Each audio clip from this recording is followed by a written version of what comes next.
ក្រោយរបបខ្មែរក្រហមបានដួលរលំនៅដើមឆ្នាំ1979ប្រជាជនខ្មែររាប់ម៉ឺននាក់បានរត់ភៀសខ្លួនទៅកាន់ព្រំដែនថៃដើម្បីរកសុវត្ថិភាពនិងអាហារ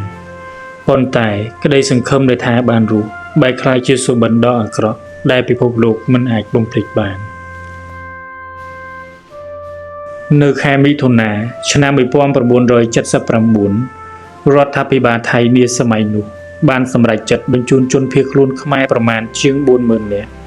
ឲ្យត្រឡប់មកកម្ពុជាវិញតាមច្រកភ្នំដងរែកក្បែរប្រាសាទព្រះវិហារ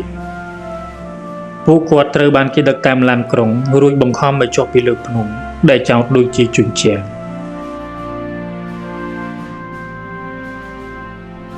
លោកពូប៊ុនសេងដែលជាជនរងគ្រោះម្នាក់គាត់បាននិយាយថា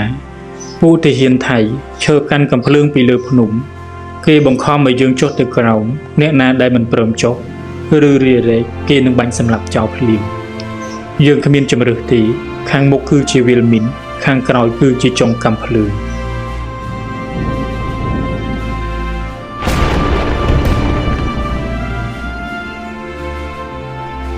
ផ្លូវដែលពួកគាត់ត្រូវចុះទៅ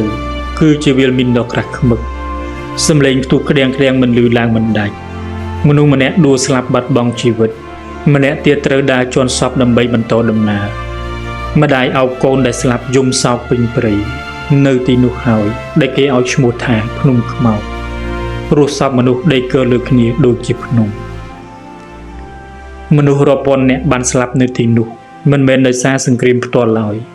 ប៉ុន្តែដោយសារភាពអមនុស្សធម៌និងការរុញច្រានសេចក្តីស្លាប់ឲ្យទៅជនស្លូតត្រង់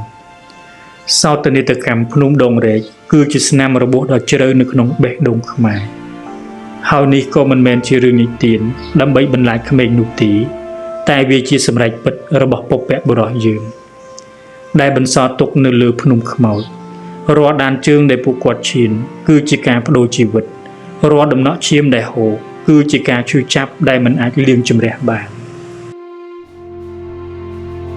ជាចុងក្រោយសូមដួងវិញ្ញាណក្ខន្ធជនរងគ្រោះទាំងអស់បានទៅកាន់សុគតិភព